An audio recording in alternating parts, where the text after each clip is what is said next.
All right, so guys, कैसे हैं आप लोग। मैं आपका दोस्त नोएल रजा और स्वागत है आप लोगों का एक ब्रांड न्यू वीडियो में। तो आज की वीडियो में हम बात करने वाले हैं एनिमल मूवी की कुछ ऐसी बातें जो आप लोगों को नहीं पता होगी। तो चलिए वीडियो को स्टार्ट करते हैं।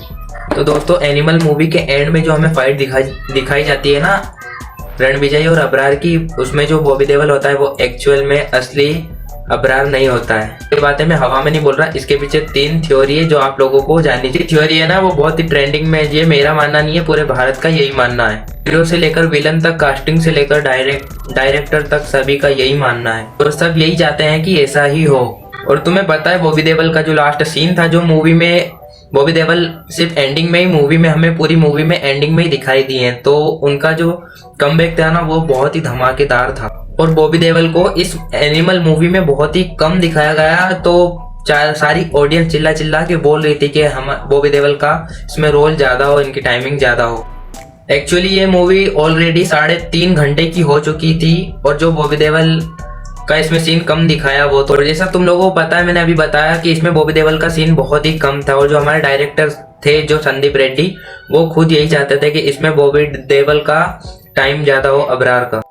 पर अगर लॉर्ड बॉबी देओल को इस मूवी में और भी ज्यादा अगर सीन दे देते ना, तो ये मूवी 4.5 घंटे से ऊपर की हो जाती। और इसमें एक बात और, जो थिएटर पे हम लोगों ने ये वाली मूवी देखी थी ना, उसमें 20-25 मिनट के सीन ऑलरेडी गायब थे। और जब OTT पे ये मूवी रिलीज होगी ना, तब इसमें वो वाले सीन ऐड कर दिए जाएंगे। 20-25 मिनट टाइम ज्यादा रहेगा नॉर्मल मूवी के मुकाबले OTT पर। और जैसा तुम लोगों को पता है, थिएटर पर सारे सीन्स हम नहीं दिखा सकते, तो इसके लिए OTT पे ये सारे सीन, मार धाड़ जितने भी है वो सारा दिखाया जाएगा और मूवी का स्क्रीन टाइम और भी ज्यादा हो। और इसका मतलब ये है कि OTT पर जब ये मूवी रिलीज होगी ना, तब इसका स्क्रीन टाइम 3 घंटे 40 मिनट से भी ज्यादा का हो सकता है, मे बी। अब तुम ही बताओ दोस्तों, अगर लॉर्ड बॉबी का स्क्रीन टाइम इस मूवी में दे देते तो इस मूवी का स्क्रीन टाइम कहाँ पहुंचता। अब इसमें भी कुछ लोग कह रहे थे कि मूवी में से कुछ सीन्स हटा देते और लॉर्ड बॉबी को इसमें और ज्यादा स्क्रीन टाइम दे देते। पर दोस्तों, पूरी मूवी में मुझे कोई भी सीन ऐसा नहीं लगा कि इसको हटा देना चाहिए, या कोई से भी सीन से या तो मैं बोर हुआ होगा, ऐसा पूरी मूवी में एक भी सीन नहीं आया ब्रो। और इसी सब डिबेट के चलते जो लास्ट में जो सीन बताया जाता है ना, जिसमें अबरार की मौत हो जाती है, उस पर ऑडियंस बोलती है कि ये रियल अबरार नहीं है। और जो मूवी के एंडिंग में बॉबी देओल मरा था ना, वो बॉबी देओल था ही नहीं, बल्कि वो बॉबी देओल मतलब अबरार का बॉडी क्लोन था। और सिर्फ यही तरीका है जिससे हम लॉर्ड बॉबी को एनिमल 2 में देख सकते हैं, और जिसका अनाउंसमेंट हमको पहले ही दे दिया था एनिमल पार्क के जरिए। देखो, इस मूवी के जो डायरेक्टर है संदीप रेड्डी का खुद यही मानना है, खुद यही बोलते हैं कि इसमें जो लॉर्ड बॉबी है, जो अबरार है पूरी मूवी में, उसका स्क्रीन टाइम बहुत ही कम है पूरी मूवी में। और मैं चाहूंगा कि लॉर्ड बॉबी को इस मूवी में और भी ज्यादा सीन्स मिले, और जिसका सीधा सीधा मतलब ये है कि एनिमल पार्क में लॉर्ड बॉबी का स्क्रीन टाइम ज्यादा होगा और एक्चुअली में वो वहां पर अबरार के क्लोन को मारता है। और उसको पता करने का सिर्फ एक ही तरीका है, जैसा हमें मूवी में लास्ट में दिखाया जाता है कि रणविजय अबरार को मार देता है। और जो एनिमल मूवी का पूरा हाइप है वो तो हमारे लॉर्ड बॉबी देओल ही ले जाते हैं। और पूरी मूवी में, ट्रेलर में कहीं पर भी ऐसा नहीं दिखाया गया है कि इस मूवी में बॉबी देओल भी है, मतलब अबरार नाम का भी कोई बंदा इस मूवी में है। और जैसा तुम लोगों को पता है, इस मूवी में लास्ट में बहुत ही धमाकेदार सीन बताया जाता है, जिस पर जो अबरार का भाई रहता है ना, उसकी सर्जरी करवाई जाती है रणविजय के जैसी। सो इस मूवी का पूरा क्रेडिट और जो भी। और जब इंटरव्यू में बॉबी देओल से पूछा गया कि एनिमल पार्क में आपके क्या सीन्स हैं, तो बॉबी देओल क्लियर मना करते हैं कि मुझे नहीं पता, क्योंकि उन्हें तब स्क्रीन टाइम के जब वो मूवी देख रहे थे तभी उन्हें ये बात पता चली कि डायरेक्टर ने कुछ ऐसे सीन्स भी मूवी के लास्ट में डाले हैं। और जैसा हमने पहले भी देखा है कि मार्वल की कास्टिंग को अनजान बनकर लोगों को पागल करना मार्वल अच्छे से दिखाया है।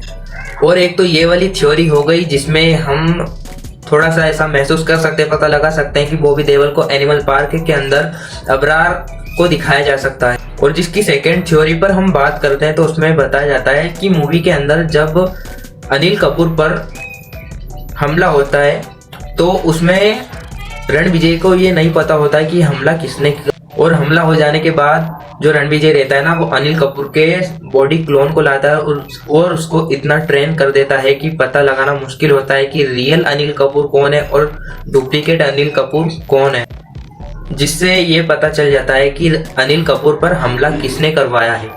और उसके बाद करें तो हमें मूवी में दिखाया जाता है कि जो अबरार रहता है, जो लॉर्ड बॉबी देओल रहता है, वो भाभी 2 को उसके रणविजय के पास भेजता है। और फिर वो जब आती है, जब उसका रणविजय का बोलने का तरीका, उसके चलने की स्टाइल, हर कुछ पता करके और मदद करती है अबरार की, लॉर्ड बॉबी की, जिससे वो रणविजय का बॉडी क्लोन बना सकता। हमें मूवी में दिखाया जाता है कि अबरार का छोटा भाई होता है और अबरार उसकी प्लास्टिक सर्जरी करवाता है। और मूवी के लास्ट में हमें वही वाला सीन दिखाया जाता है जिसमें पहचानना मुश्किल होता है कि अबरार का भाई है या रणविजय ने जो जोया का प्लान था ना, वो पहले ही समझ लिया था। टू द पॉइंट आए तो हम जानेंगे कि मेरी पूरी थ्योरी का मतलब क्या था। हम लोग देखते हैं कि इस मूवी में जो मेन सीन्स जो दिखाए जाते हैं, जो बॉडी क्लोन्स के, जो पब्लिक को गुमराह करने वाले सीन्स होते हैं, जिसमें वो कंफ्यूज करते हैं फुल्ली कि हो क्या रहा है। और पहले तो बलबीर सिंह का बॉडी क्लोन, उसके बाद रणविजय सिंह का बॉडी क्लोन। अब हम कैसे विश्वास कर सकते हैं जो लास्ट में बॉबी देओल दिखाया जाता है वो रियल बॉबी देओल ही था? क्यों उसका बॉडी क्लोन नहीं हो सकता क्या वो? और ये वाली थ्योरी तभी पता कर सकते हैं जब एनिमल पार्क का सेकेंड जो रहेगा ना, वो हम देखेंगे पूरी मूवी में फुल टाइम। जैसे कि बॉबी देओल के गले में पड़ा वो ग्रीन कलर का हार। अब कुछ लोग बोलेंगे कि हो सकता है उसने वो हार सिर्फ अपनी शादी में ही पहना है, तो हाँ, मे भी हो सकता है। इसके अलावा भी कुछ और सी ऐसी चीजें हैं जो इस थ्योरी को और भी ज्यादा मजबूत कर देती है, क्योंकि उसके गले में वो वाला हार स्टार्टिंग में तो बताया जाता है, पर जब रणविजय से लॉर्ड बॉबी की लड़ाई होती है, फाइट होती है, तब हमें वो वाला हार उसके गले में कहीं पर भी दिखाई नहीं देता है। पर नेक्स्ट सीन में भी उसने वही वाला हार पहना हुआ। और इसी के साथ साथ अगर वो रियल अबरार रहता या रियल बॉबी देओल रहता तो उसका भाई खड़े खड़े ऐसे देख नहीं रहा होता, वो जरूर जाता। पर इसी के साथ साथ ये भी ध्यान रखना कि ये सारे लोग चालबाज और पीछे से वार करने वाले सारे लोग थे। और जब रणविजय की फाइट होती है अबरार से 1 by 1, तब अबरार का जो छोटा भाई रहता है वो ऐसे ही खड़ा हुआ रहता है। मतलब अबरार हार रहा होता है पर फिर भी वो उसके पास नहीं जाता, उसकी हेल्प नहीं करता और उससे फाइट नहीं करता ऐसा।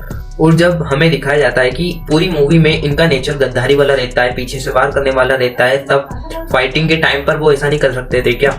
अब मैं तुम लोगों को बताता हूँ इस मूवी को, अगर एक लाइन में बताऊं मैं तुम लोगों को, तो इसमें लॉर्ड बॉबी का सीन कम दिखाया गया और पब्लिक को सबसे ज्यादा लॉर्ड बॉबी देओल ही पसंद आया मूवी के अंदर। और जो डायरेक्टर थे संदीप रेड्डी, जो इस मूवी को डायरेक्ट किया जिन्होंने, वो भी चाहते हैं कि एनिमल पार्क के अंदर लॉर्ड बॉबी का सीन ज्यादा दिखाया जाए, स्क्रीन टाइम ज्यादा हो उसका। और अगर एनिमल 2 में एनिमल पार्क के अंदर अगर बॉबी देओल का वापिस हमें एंट्री देखनी है तो उसमें वही वाला सीन उन्हें ऐड करना पड़ेगा और उसमें दिखाना पड़ेगा कि जब लास्ट में फाइट होती है रणविजय और अबरार की, उसमें वो रियल अबरार नहीं था, उसका बॉडी क्लोन है। डायरेक्टर साहब हमें अपने बॉबी देओल लौटा सकते हैं। और बाकी तो डायरेक्टर की मर्जी, अगर ऐसा कुछ होता भी है हम तो सिर्फ थ्योरी दे सकते हैं, बाकी करने का काम उनका ही है। बट ये वीडियो बस इतनी ही थी। अगर वीडियो पसंद आई हो तो वीडियो को लाइक, चैनल को सब्सक्राइब जरूर कर देना, ताकि हमारे चैनल से आने वाली न्यू लेटेस्ट वीडियो के नोटिफिकेशंस आप तक पहुंचे सबसे पहले। और अगर तुम लोगों को इस वीडियो में मजा आया हो तो भाई चैनल को सब्सक्राइब जरूर कर लें। और मिलते हैं नेक्स्ट वीडियो में, तब तक के लिए bye bye, tata, see you, love you. भाई मजा आया, और मैं ये जो मजा है हिंदुस्तान के हर व्यक्ति को